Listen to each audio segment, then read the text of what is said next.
ये मनुष्य जन्म अगर इधर उधर हल्ला गुल्ले में इधर ही चला गया तो फिर कब मिलेगी ये मति स्मति दाता परमात्मा से। इसलिए समय का बड़ा सदुपयोग करो। इसलिए एक एक कदम उठाओ तो संभाल के। मनुष्य जन्म बड़ा कीमती है। लोग क्या बोलेंगे कि मेरा लग रही है, वो क्या बोलेंगे कि उसकी सबकी ऐसी तैसी। हमको तो बस मानव का मंगल हो जाए, फिर मेरे लिए कोई किसी को कुछ बोलना है बोलते रहो, खूब बोलो जाओ।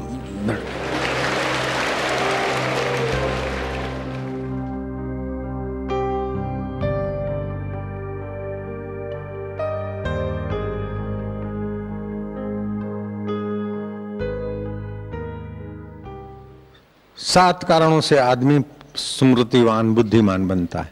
एक तो शास्त्र का अध्ययन करे, दूसरा एकांत में थोड़ा विचारे, विचारों को देखे, उससे पृथक अपने को जाने, तीसरा जप करे, श्वासोश्वास को गिने, चौथा भ्रू मध्य में ध्यान करे, ओमकार का, गुरु का, एकलव्य आदि की नहीं या और किसी जैसा थोड़ा बहुत करे। पांचवा रात को 7 मासा जौ भिगा के रख दे। ये तो आसान तरीका है। 10 पैसे के होते होंगे 7 मासा जौ। 7 मासा बराबर 10 ग्राम जौ। 8 मासे का तोला होता है। 8 मासा तोलो, 8 मासे का तोला होता है तो 7 मासा बराबर 10 ग्राम जौ रात को भिगा दे। सुबह थोड़ा सौंठ मिलाकर मेरी स्मृति का वर्ध, स्मृति और बुद्धि शक्ति का विकास हो। बस भगवान का गुरु को स्मरण करके ओंकार चबा चबा के खाए। और कैसी कैसी बातें तुम्हारे आगे ले आता हूं, तो आध्यात्मिक लाभ हो इसीलिए लाता हूं।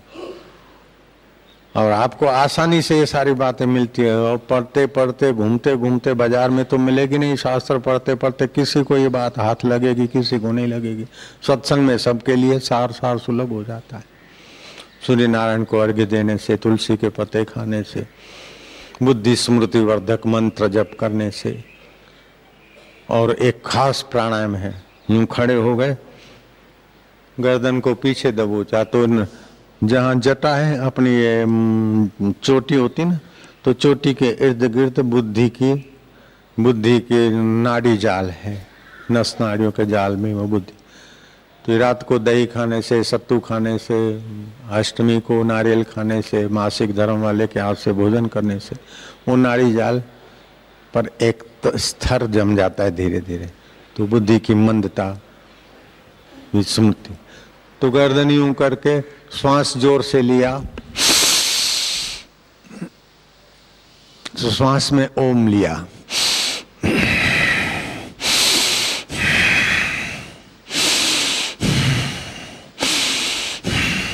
श्वास लिया तो ओम, ओम माना ओम परमात्मा। और परमात्मा के बल के आगे दूसरे कचरे पट्टी कहाँ तक रहेंगे। अभी समझ लो, बाद में करना।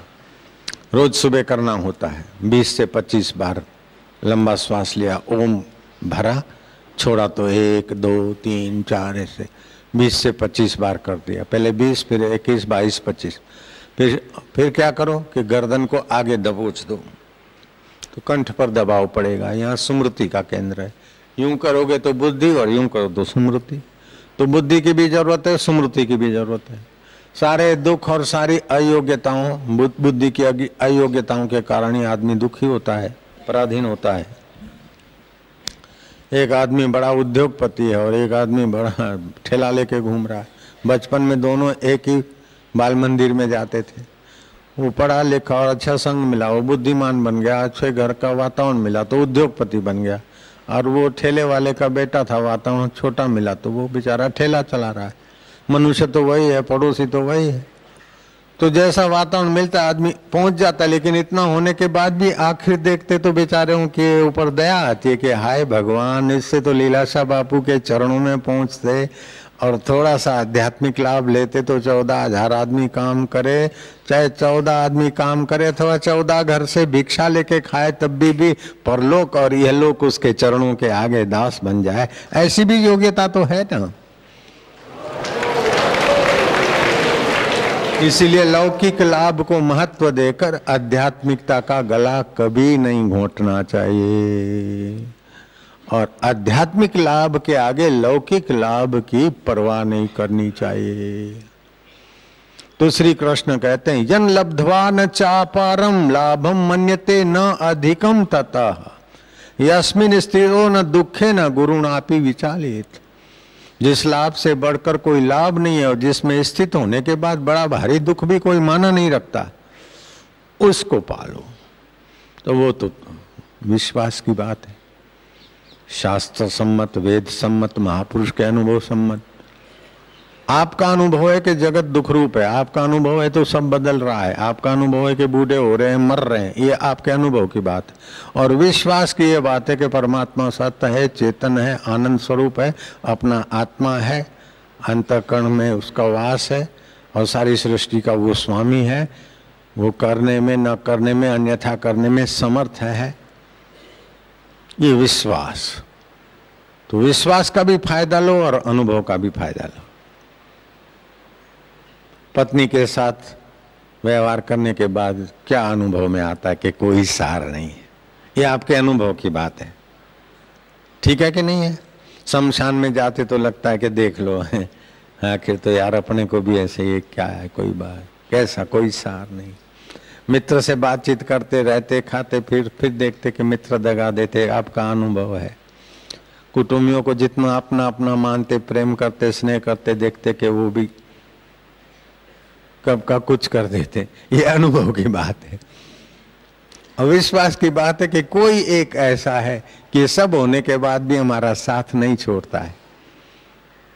मित्रों ने धोखा दिया, शत्रुओं ने जुल्म किया, फिर भी वो साथी हमारे साथ था, है और रहेगा। बस उसको खोजो। उसको खोजोगे कैसे? डंडा लेके थोड़ी खोजोगे, लिखी छिपी कर रहा है, लेकिन उसको प्रीति पूर्वक स्मरण करो, उसकी चाह भर दो। बस हमें उसको पाना है, बस इतना पक्का इरादा करो, सद्गुण अपने आप आने लगेंगे। और हमको जगत को पाना है, इतनी चाह पक्की करके फिर तो टेंशन, तनाव, खुशामत, चेहरा बनाना, मुंह बनाना करते करते करते आदमी अफू दफू हो जाता है। मैं तो ऐसे ऐसे लोगों को देखा कि जिनके पास हजारों नौकर हैं, 14-14 हजार, वो भी देखा तो बेचारे दुखी। और ऐसे लोगों को भी देखा कि आज है तो है, कल का किराया देखा जाएगा, और पैदल नदी पार करके चल के आ गए, क्या हाल है, बड़े बहुत खुश। ऐसे लोगों को भी देखा। खुशी पैसों के अधीन नहीं है, खुशी वाहवाही के अधीन नहीं है, खुशी है वासना रहित होकर परमात्मा में प्रीति करे। परमात्मा में प्रीति तो वासना रहित, वासना रहित तो परमात्मा में प्रीति। जितना जितना बाह्य जगत के आधार से सुख लोगे, उतना उतना आप संसारी हो। जितना जितना सुख बाहर को, बाहर वालों को दे दोगे और आप अंदर का सुख लोगे, उतना उतना आध्यात्मिक। बस मैं तो आपकी मनुष्य जन्मता की महत्ता जानता हूं, और आप में क्या छुपा है वो मैं जानता हूं अच्छी तरह से, आप भले ही ना जानो। तो मैं उसका निखार हो जाए तो हो जाए। अब की बिछड़ी कब मिलेगी, जाए पड़ेगी दूर। ये मनुष्य जन्म अगर इधर उधर हल्ला गुल्ले में इधर ही चला गया तो फिर कब मिलेगी ये मति स्मति दाता परमात्मा से। इसलिए समय का बड़ा सदुपयोग करो। नारायण नारायण नारायण। अब देखो, ये कोई दुनिया में इतना प्रसिद्ध महात्मा और ऐसे कोई सत्संग करता होगा? आप सच बताओ। लेकिन देखा कि इसी से आपको अभी लाभ होगा, अंदर केबिन में उतना अनुकूल नहीं पड़ेगा, तो हम यहाँ खड़े होने को मेरे को कोई घाटा नहीं पड़ता। लोग क्या बोलेंगे कि मेरा लग रही है, वो क्या बोलेंगे कि उसकी सबकी ऐसी तैसी। हमको तो बस मानव का मंगल हो जाए, फिर मेरे लिए कोई किसी को कुछ बोलना है बोलते रहो, खूब बोलो जाओ।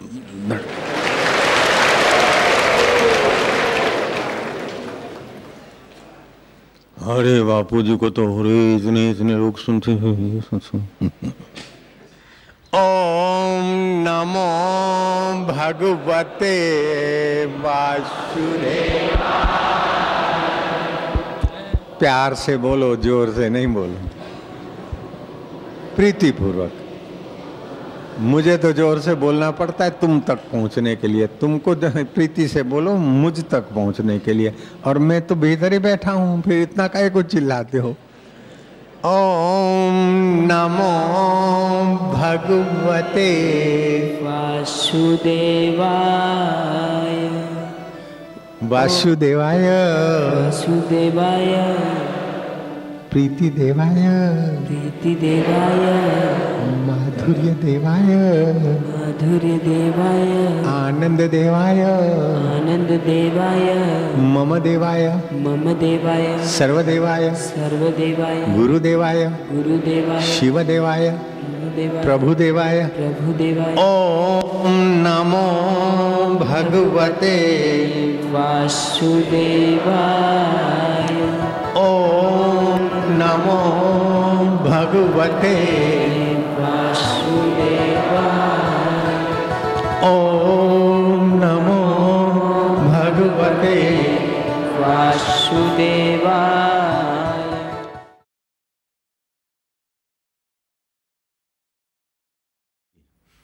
तो अभी सत्संग तुम लोग सुन रहे थे ना कि लौकिक लाभ को इतना महत्व न देना कि आध्यात्मिकता का गला घुट जाए। लौकिक धन है, मान है, वाहवाही है, पत्नी है, लवरियां है, गाड़ी है, एयर कंडीशन बंगला है, एयर कंडीशन अपना मार्केट है, दुनिया में चारों तरफ जय जयकार हो रहा है, फलाना सेठ। लेकिन आखिर कब तक? इससे तो वासनाएं बढ़ेगी, अहंकार बढ़ेगा, दूसरे को तुच्छ मानेगा और भोगी बनेगा, कपटी बनेगा, टेंशन वाला बनेगा, हार्ट अटैक का पेशेंट बन जाएगा, डायबिटीज का पेशेंट बन जाएगा, सरकार ले न जाए, कहीं मूड़ी या संपत्ति फंस न जाए और बुढ़ापा आएगा। अंत में मृत्यु का झटका सब छुड़ा देगा। फिर ये करने में काम, क्रोध, लोभ, मोह, मद, मात्सर्य, चिंता, इसके संस्कार जीव को भटकाएंगे, नरकों में ले जाएंगे। नरकों के बाद चंद्रमा के किरणों के द्वारा पटकेंगे इधर, उसमें पटक कर आए, फिर वस्तु में पड़े, अन्न में, फल में, सब्जियों में पड़े, जीवों ने भोजन किया, फिर नर के द्वारा नारी के गर्भ में गए। गर्भ मिला न मिला, बकरी के गर्भ में रहे तो बकरा बन गए और कसाई खाने में गए। गर्भ नहीं मिला तो बकरी के बाथरूम के द्वारा बह जाएगा।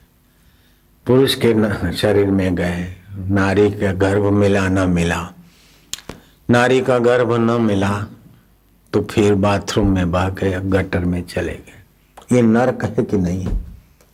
नास्तिक से नास्तिक आदमी को भी ये बात माननी पड़ेगी। तो अगर दुनिया को आप स्नेह करेंगे तो दुनिया जड़ है, वो आपको स्नेह नहीं करेगी और टेंशन देगी। संसार को चाहोगे तो संसार आपको नीचो के फेंक देगा, फिर जन्मेंगे, मरेंगे और बाथरूमों में बहेंगे।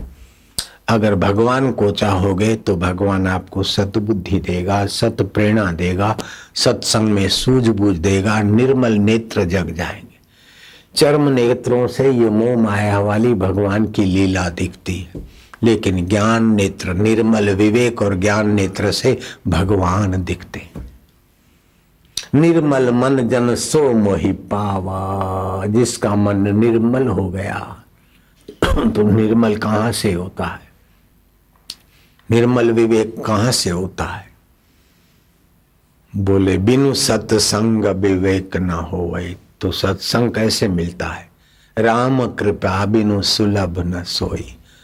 अगर कोई ऐसा आपका सत्कर्म है, दान का, जप का, पुण्य का, साधु सेवा का, कर्तव्य निभाने का, माँ बाप का दुआ का, कोई न कोई सत्कर्म है, वो अंतर्यामी ने स्वीकार कर लिया है, तब उसकी कृपा से सत्संग मिलता है और सत्संग से फिर साधन मिलता है, साधन से फिर निर्मल विवेक और ज्ञान की आंख खुलती। एक दिन में कोई सब कुछ नहीं पा लेता है। जो जो सत्संग सुनते हैं, साधन करते हैं, बैटरी मिली तो एक थोड़ी देर में सारा रास्ता तय नहीं होता, जो आगे जाते हैं तो अंधकार मिटता जाता है। ऐसे ये साधन के जगत में जो जो संपर्क करते हैं, जो जो नियम करते, कर्तव्य निभाते हैं। आज बताया था कि गुरु 8 प्रकार के गुरु होते हैं। कोई कोई गुरु में एक गुरुत्व होता है, चंदन की नाई, जैसे चंदन घिस कर दूसरे को स्वाद देता है, वो अपने को घिस कर दूसरों को सद्विचार, दूसरों का भलाई करते हैं। दूसरे होते हैं विचार प्रधान गुरु, जो सुवास तो देते हैं अपने आचरण के द्वारा, लेकिन सत्संग के द्वारा विचार भी देते। तीसरे होते हैं करुणा प्रधान गुरु। जैसे माँ करुणा करके लूला है, लोफर है, ऐसा है वैसा है, बच्चा कैसा भी, लेकिन अनुग्रह प्रधान गुरु होते हैं। तो शिष्य की बुद्धि मंद है, योग्यता है नहीं है, फिर भी अनुग्रह प्रधान। चौथे होते हैं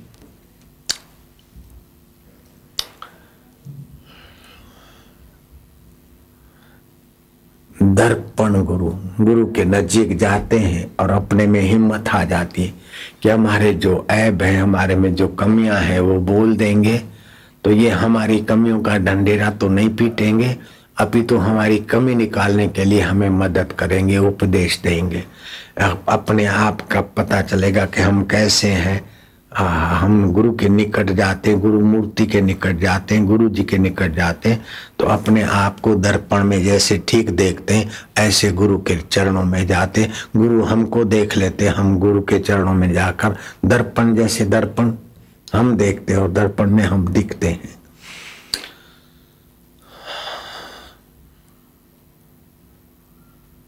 पांच में ये गुरु होते हैं जो दया करके मत्थे पे हाथ रख दे, स्पर्श कर दे तो एक प्रकार का उनका संकल्प, उनका शक्ति का संचार हो जाता है, हमारा विचार मन बदलने लगता है। छठे प्रकार के वे महापुरुष होते जैसे दृष्टि कर दी, नजरों से वे उन्हें हाल हो जाते हैं जो ब्रह्मज्ञानियों की नजरों में आ जाते हैं। जैसे कौंच पक्षी अपने अंडे को 6 महीना दूर रहकर भी पोषित कर देता है, अंडे पर बैठता नहीं है, खाली दृष्टि से ही। जैसे कुर्म अपनी भावना से ही बच्चे को पोषित कर देता है, ऐसे तो किसी गुरु में चंदन का गुण होता है, किसी में विचार का होता है, किसी में अनुग्रह का होता है, किसी में स्पर्श का होता है, किसी में दर्पण का होता है। हाँ, जैसे किसी में चंद्रमा समान गुरु, जैसे चंद्रमा खिलता है लेकिन चंद्रमणि द्रवित हो जाती है, ऐसे गुरु के आते ही थकान मिट जाती है, हृदय पुलकित होने लगता है। गुरु जी तुम तसल्ली न दो, सिर्फ बैठे ही रहो, महफिल का रंग बदल जाएगा, गिरता हुआ काम क्रोध में इधर उधर में दिल भी संभल जाएगा। तो कुछ गुरु ऐसे होते, लेकिन कभी कभी सौभाग्य होता है कि एक ही गुरु में 6-6, 5-5 गुरुओं की योग्यता। चंदन की नाई अपने को घिसा के भी समाज में, फिर विचार भी भरना, अनुग्रह करना, कौंच पक्षी की मात दृष्टि से भी, दर्पण की नाई और चंद्र की नाई चंद्रमणि जैसे द्रवित हो जाए, ऐसे गुरु की हाजिरी में हमारा मन द्रवित हो जाए, सज्जन हो जाए, अनुशासित हो जाए। मेरे गुरुदेव में ऐसे सद्गुण थे। 6-6 जगह पे एक कोर्स कराने के लिए एक प्रिंसिपल, एक प्रोफेसर के पास जाए, इसी की अपेक्षा एक ही ऐसा मिल गया कि सारे कोर्स वही हो गए। ऐसे ब्रह्मवेता महापुरुष कभी कभार मिलते हैं। व्यास जी उसी प्रकार के महापुरुष थे। महाभारत के रचयिता व्यास जी ने पांडवों का राजसु यज्ञ जब संपन्न हुआ तो युधिष्ठिर को कहा कि पांडव और कौरवों में आज से 13 साल में 13वें वर्ष विद्रोह होगा, वैमनस्य होगा और आपस में युद्ध होगा, कौरव कुल का नाश होगा, पांडवों को भी क्षति होगी।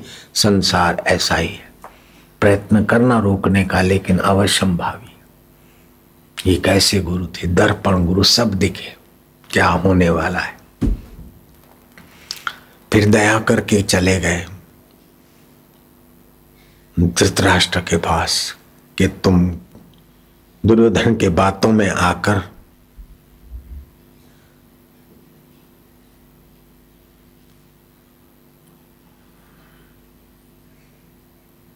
अनर्थकारी निर्णयों में हाँ में हाँ नहीं भरो और उसको रोको, ठीक नहीं। जब उन्होंने जुआ के युद्ध में पांडवों को हराकर वन में भेज दिया, फिर भी दुर्योधन के मन में रहा कि कैसे भी करके पांडवों को 13वें वर्ष अज्ञातवश है उनको मरवा दें। तो इस महापुरुष को पता चल गया, दर्पण गुरु का भी गुण था, दृष्टि दे दी, संजय को महाभारत वहां हो रहा है, कृष्ण वहां उपदेश दे रहे हो, यहाँ घर बैठे थे, दृष्टि डाल दी और सामने वाले के मन में शांति आनंद आने लगा। ऐसे समर्थ गुरु थे। जाकर समझाया कि दुर्योधन को इस दुष्ट कर्म से आप रोक दो और दुर्योधन को ये सलाह दो कि अभी पांडवों के पास जाए और उनके सत्संग में जाए। 12 वर्ष जो वन में घूम रहे हैं, पांडवों का संग करे तो उसके मन में से द्वेष चला जाएगा और राज्य की लालच चली जाएगी। भौतिक लाभ के को महत्व न दे, आध्यात्मिक लाभ ही जीवन का सार है। लेकिन वो मानेगा नहीं तो तब भी तुम प्रयत्न करो। अगर नहीं मानेगा तो वैशंपायन जी आएंगे, उनका सत्संग रखो। और वो वैशंपायन की बात नहीं मानेगा तो वैशंपायन जी श्राप देंगे। और हुआ भी ऐसा। तो इस संसार को दुर्योधन ने संभाला तो नहीं संभला। हिटलर, सिकंदर आए, कैसे कैसे आए। तो आध्यात्मिक लाभ का गला घोंटकर लौकिक लाभ का महत्व जानना ये मलेच्छ बुद्धि का काम है। विवेकानंद बोलते थे कि विदेशों में मलेच्छ मति की बहुलता है। खाना पीना और देह को सर्वस्व मानना, देह की सुविधा, देह का ऐश आराम और 5-25 व्यक्तियों और मित्रों के अंदर बड़ा आदमी कहलाना, बस जीवन का लक्ष्य इतना ही। और परिणाम में क्या है कि अशांति, आत्महत्या, आक्रांत, रुग्णता, बुढ़ापे की पीड़ा, मरे और फिर भटके और जन्मे। ये मलेच्छ बुद्धि का परिणाम। भगवान कहते हैं तमेव शरणम गच्छ सर्वभावेन भारता। तुम मुझ परमात्मा की शरण आ जा सर्वभाव से। शरीर से जो करे वो भी मुझ परमेश्वर को पाने के लिए, मन से जो करे वो भी मेरी प्रसन्नता और मुझे प्राप्ति, बुद्धि से जो निर्णय करे वो भी शाश्वत को पाने का करे। तो तेरे सारे दुख मिट जाएंगे। जगत की चीजें तो पाले हुए, जैसे पुरुष की छाया पुरुष के पीछे भागी हुई आती, ऐसे रोजी रोटी कपड़ा तो क्या तुच्छ चीज है। लेकिन दुर्योधन कपट से पांडवों को दबोचना चाहते थे। बोले इसमें दुर्योधन का ही विनाश होगा। दर्पण समान सब बता दिया। दुर्योधन माना नहीं और दुर्योधन का विनाश हुआ, ये दुनिया जानती। और सब अफे दफे हो गया। धृतराष्ट्र महाराज, गांधारी और कुंता जी गंगा किनारे चले गए। युधिष्ठिर महाराज उनसे मिलने गए। भगवान व्यास भी वहां प्रकट हुए। व्यास जी ने धृतराष्ट्र की व्यथा सुनकर उनको दिव्य चक्षु दिए कि तुम अपने पुत्रों को देखना चाहते हो तो आज संध्या को मैं उनको बुलाता हूं अपनी प्रतिस्मृति विद्या के बल से। गंगा जी में खड़े हो गए और आह्वान किया तो गंगा में से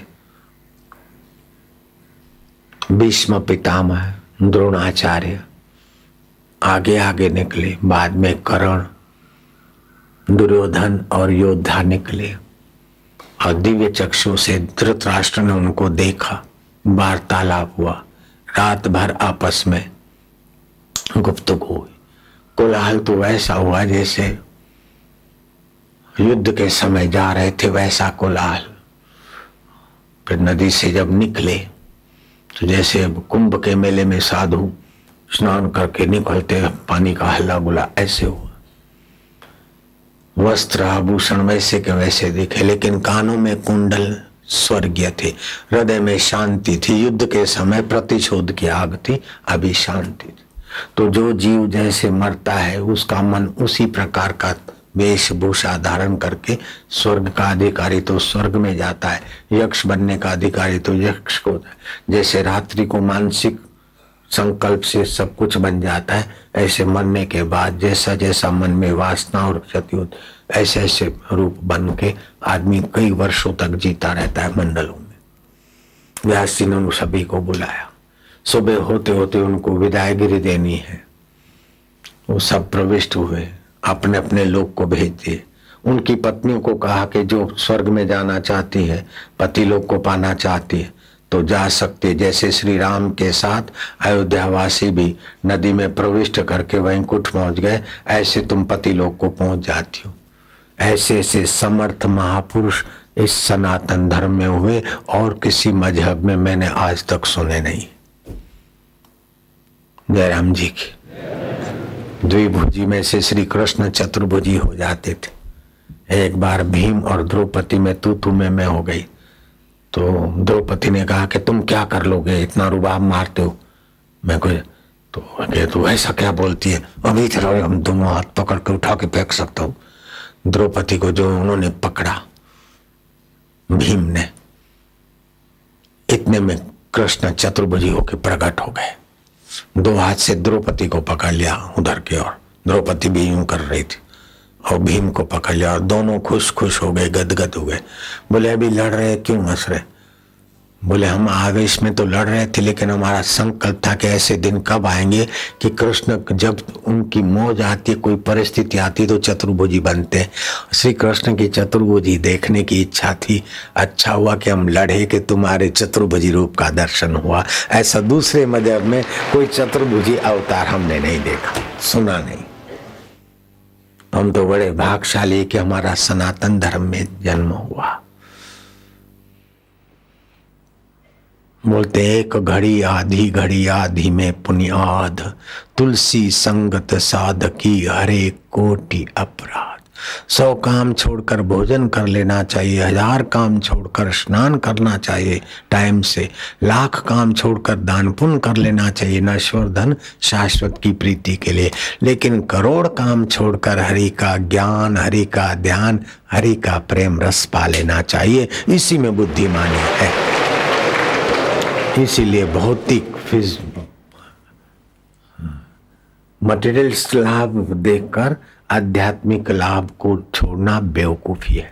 आध्यात्मिक लाभ होता है तो भौतिक लाभ की ऐसी तैसी, क्योंकि एक दिन तो वो ऐसी तैसी होने वाली है। तो आपने ईश्वर के लिए ऐसी तैसी की तो कोई बात नहीं, एक दिन तो सब छूटना है। तो ईश्वर प्राप्ति के लिए थोड़ा उसकी आसक्ति छोड़ दी तो क्या घाटा पड़ा। दुनिया के लिए भगवान को छोड़ोगे तो न दुनिया सुख देगी न भगवान मिलेंगे, रीते रह जाओगे छटपटाते। और दुनिया को आसक्ति करोगे तो दुनिया तुमको नीचो के फेंक देगी, और भगवान में आसक्ति करोगे तो भय है प्रीति रस आनंद और माधुरी। संसार के दोस्तों में मोहब्बत करोगे तो संसार के दोस्त तुम्हारे को चटोरा बनाकर सेक्सी बनाकर तुम्हारे को नीचो के फेंक दोगे। और महापुरुषों से अगर प्रीति और आसक्ति करोगे तो भगवान के ज्ञान में, ध्यान में, सत्संग में, गुरुत्व में लगाकर तुम्हें उन्नत कर देंगे। अब मर्जी तुम्हारी। तो ईश्वर के लिए जगत की आसक्ति छोड़नी पड़े तो आराम से छोड़ दो, लेकिन जगत के लिए ईश्वर की प्रीति, ईश्वर की भक्ति, ईश्वर का नियम टेम नहीं छोड़ो। अगर नहीं छोड़ते तो ईश्वर तो चैतन्य जानते तो ईश्वर मिलेंगे, तो जगत तो पाली हुई छाया के नहीं पीछे पीछे आएगा। अगर जगत के लिए ईश्वर को छोड़ोगे तो जगत टिकने वाला नहीं है, वो तो नीचों के फेंक देगा। न ईश्वर मिलेगा न जगत मिलेगा। राजा निर्ग क्रिकेट हो गए, कुएं में पड़े। अजनाब खंड का नाम जिस प्रतापी राजा के नाम से भारत पड़ा, वो भरत हिरण होकर बेचारे तिनके चुग रहे। मिथिला का राजा अजगर होकर पड़ा है, सांप बन गया, उसकी माँ ही उसको खा गई। फिर दूसरी योनि में गया, मेढक पकड़ा तो किसी ने मारा पत्थर। कहा मिथिला का राजा। तो जगत में प्रीति करोगे तो अंत बुरा है, भगवान में प्रीति करोगे तो वर्तमान भले थोड़ा सादा असूदा कठिन लगे, लेकिन समझो एक आदमी भगवान को प्रीति करता है, ध्यान भजन करता है, ज्यादा कावा दावा नहीं करता है, रहने को उसको साधारण घर है। दूसरा है जो जगत को प्रीति करता है, उसके पास रॉयल्स गाड़ी है, मर्सिडीज गाड़ी है, 2 कंपनियां हैं, एक हांगकांग में है, एक थाईलैंड में है, तीसरी कंपनी अब खोली, चीन में खोली, चौथी अब खोली है, वहां खोली। और मालिक है, कई कंपनियों का मालिक है, मिलियनर है, बिलियनर है, ट्रिलियनर है। और महाराज अपने फ्लैट, अपने बड़ा आलीशान फार्म हाउस है, उसी पे उसका हेलीकॉप्टर उतरता है, फिर जाता है हीरो के बाजार का, मार्केटिंग उसके हाथ में है। जितना बड़ा है उतना बड़ा है, लेकिन देखो तो उसको और टेंशन। सरकार बदली तो टेंशन, मैनेजर बदला तो टेंशन, रात को ठीक से नींद भी नहीं आती। क्या ये बड़प्पन है कि कंगालियत है? और फिर लेडी को सजाएगा धजाएगा, अपनी असिस्टेंट से सुख भोगेगा, अपनी मैनेजर से सुख लेगा, उससे सुख लेगा, कमर तोड़ कार्यक्रम करेगा, गोलियां खा खा के, टेबलेट खा खा के, है। अहंकार का सुख मिलेगा, सच्चे सुख से दूर चला जाएगा। दूसरे तरफ सुखदेव जी महाराज है, लीलाशाह महाराज है, या और कोई सज्जन है, या शबरी बिलन को ले लो, खाने को अनाज नहीं है, फल कंदमूल चुन कर ले आती। और गुरु जी तो चले गए, आश्रम में कुटिया में पड़ी है, बाहर से अनाथ जैसी लगती, लेकिन गुरु मंत्र साथ में है। गुरु जी की आज्ञा पाल रही है कि भगवान आएंगे, बैठिए।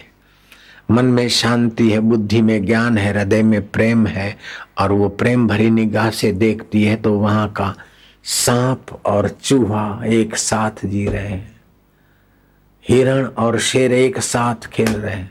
अब बताओ, शबरी का सुख बढ़ा कि उस टिलियन नर का सुख बढ़ा? राम जी शबरी के जूठे बैर खाते हैं, और उस टिलियन नर का तो होटलों में डिनर का निमंत्रण राम जी को मिले तो राम जी बोलेंगे तू पागल तो नहीं हो गया कि मुझे डिनर के लिए बुला रहा है 7 स्टार में। जयराम जी की तो समझो सादा सुदा रहते हैं, बाहर से कोई आपको पहचानता नहीं, फिर भी हृदय में शांति है, प्रसन्नता है, भगवान का जप है, ध्यान है, ज्ञान है, आप अपने आप में संतुष्ट रहते हैं। तो वो आदमी जो संतुष्ट रहता है वो सुखी है कि मिलियन है, बिलियन है, टेंशन है, पचता नहीं है, ये गोलियां खाओ, ये इंजेक्शन लो, यहाँ चेकअप कराओ, वो चेकअप कराओ। वो आदमी सुखी है कि जिसके पास कुछ नहीं है फिर भी संतुष्ट है, और मरने के बाद भगवतमय हो जाएगा, और वो मरने के बाद प्रेत होके भटकेगा। तो बोलो कौन चतुर है, कौन सच्चा सुखी है? किसने गुरु सौदा किया है, किसने लघु सौदा किया है?